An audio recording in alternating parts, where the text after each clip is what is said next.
Hey there, Heather. Ho there, it's Jeff Cutter Diamond welcoming you to yet another Cutter Top 10 sports video. As I am in such a rush, I forgot to put my shirt on, my my t-shirt to set myself up for the but nevertheless, we're going footballing again, as in soccer, not soccer, but the NFL, and we're going to look at the top 10 NFL defensive players ever.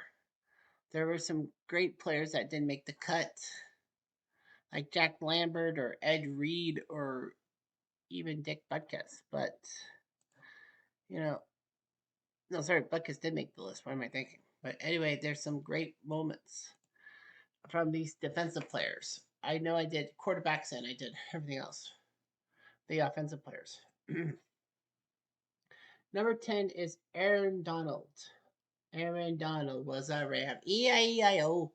In the modern era, he's an icon. He's a three-time defensive player of the week, could beat double teams on offense to get to the quarterback, and made defensive tackle a game-wrecking position. As a defensive tackle, it's like a defensive end, and trying to make sure you knock down the running back short of the line, or practically to make sure the quarterback gets sacked and all that. So Aaron Donald could do that. Number 99 retired at the height of his power in 2023, and was a great Rams player for all time. I don't know where he went to school. I think he went to Pitt, but yeah, Aaron Donald was a pretty good defensive player. Okay. Number 9 is the man known for creating the word sack, and that's Deacon Jones. Deacon Jones popularized the term sack for getting a quarterback behind the line of scrimmage on any play and all that. He was the signature force of the Rams' fearsome foursome in the 1960s and was a good edge defender. He was with Lamar Lundy. Hmm,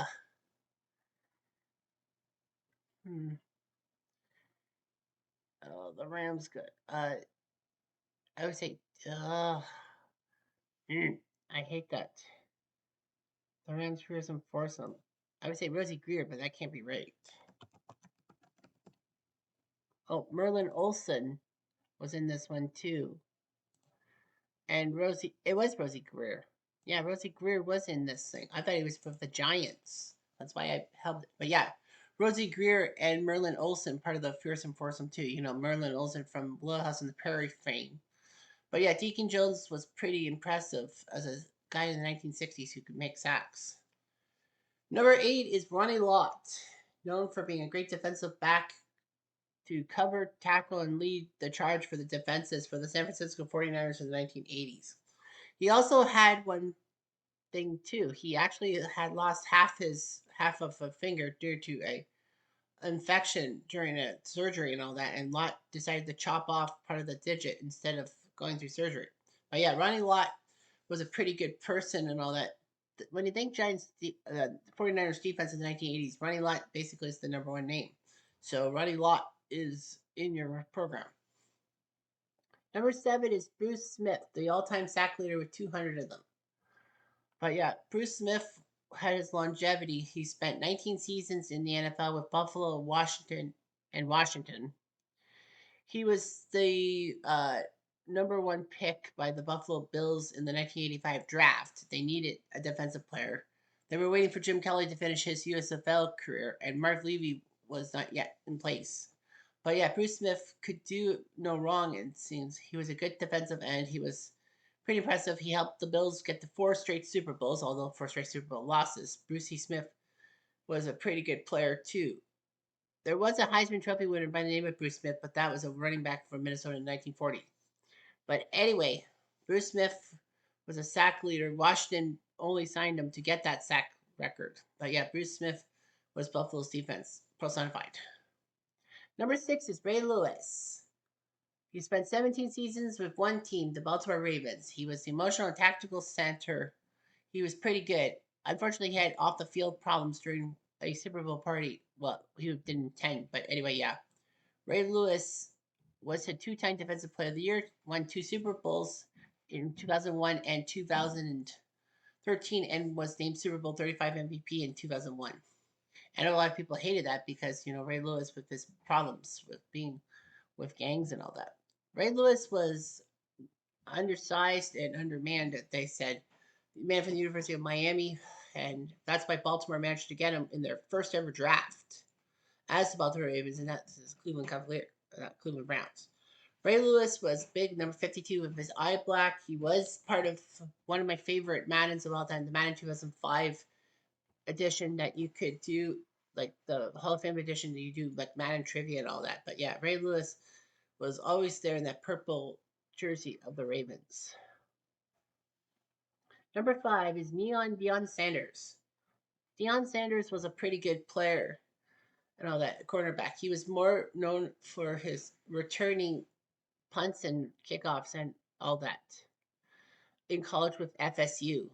But then when he came to Atlanta, part of that great 1989 draft that saw Barry Sanders, Troy Aikman, and Derek Thomas also in the top 5, and the stupidity of 120 Mandridge.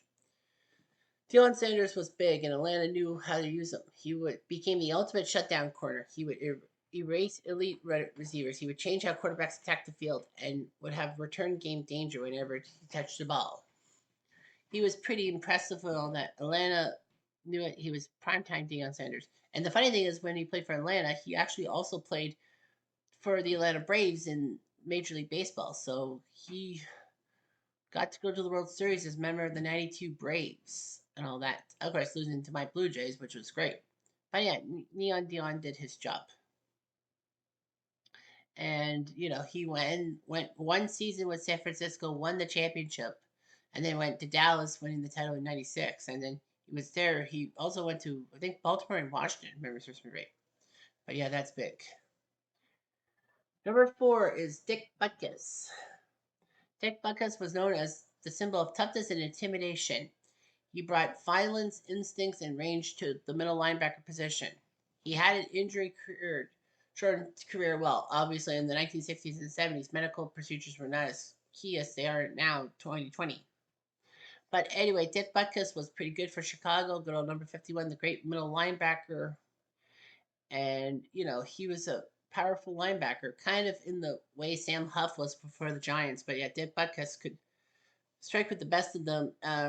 He would go on to be kind of a pop culture media darling, and he even was on that famous NBC Saturday morning show Hang Time. Remember, with those basketball people and all that? Reggie Fias, who was a basketball icon, coached the team for 2 years, and then Dick Butkus came for 2 years. It was kind of amazing, but yeah, Dick Butkus was good too. Number 3 is Mean Joe Green. Mean Joe Green was basically giving Pittsburgh opponents fits in the 1970s. The man from North Texas, well, they were called the Mean Green, if you will. He knew how to play the game. Well, it could be North Texas Eagles. But yeah, Mean Joe Green was a star of the Steel Curtain alongside many other people like Jack Lambert and Jack Ham. But yeah, Mean Joe Green has power and leadership. Mean Joe is immortalized in the Pittsburgh Steelers polka and all that. The good old number 75. He knew how to tackle people. He was part of that Coca-Cola commercial, with the little boy.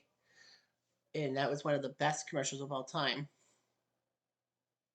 I feel that, yeah, Mean Joe Green was a pretty diamond player for Pittsburgh and stayed with Pittsburgh. Number 2 is Reggie White, known as the Minister of Defense because he was an ordained minister as well as a football playing superstar for the Packers and the Panthers and the Eagles. He had power, technique, and longevity. Put up 198 sacks. He was the sack leader until when Bruce Smith did so. He went to 13 Pro Bowls and dominated across 2 decades.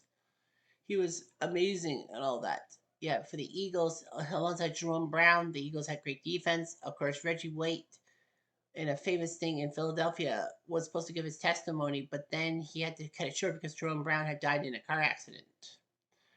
And then, Reggie White played for Philly and then was the first major free agent signing in 1993 in the NFL by the Green Bay Packers. What they called Plan B free agency. I don't know. I can't really explain it, but yeah. Reggie White went to the Packers, helped them win, and Titletown was back on form. And, a lot of sacks and a lot of Pro Bowls later, he was still pretty good with the longevity. He went to Carolina and then spent a few years, but then died in 2004, which was way too soon. And number 1 is LT, Lawrence Taylor, a disruptive defensive player, the most disruptive, everyone said. He was the outside linebacker. He redefined how an outside linebacker can play in football. Forced offenses to rethink protection schemes, was 3 times Defensive Player of the Year, and even was the MVP in 1986. LT, the man from North Carolina, who the Giants picked really high in the draft. 1982, I think his second season, he had that famous scoop and score against the Detroit Lions on Thanksgiving Day, and he looked pretty mean and intimidating and all that. It's no secret the Giants won a couple of Super Bowls with his prowess, and he knew how to play with the heart. So that's what ends up happening. And LT was a great player. You know, he was a pop culture icon. He even wrestled in a WrestleMania main event against Bam Bam Bigelow, which should have been not the main event. I mean, that was just pathetic and one of the worst WrestleManias in history. But yeah, LT was good. He played for the Giants for 13 years. He had his drug problems, and that kind of cost him a little bit. But yeah, everyone remembers number 56 as being the biggest New York Giants icon and the best defensive icon in NFL history. And I believe it. Anyway, I'm Jeff Diamond. I do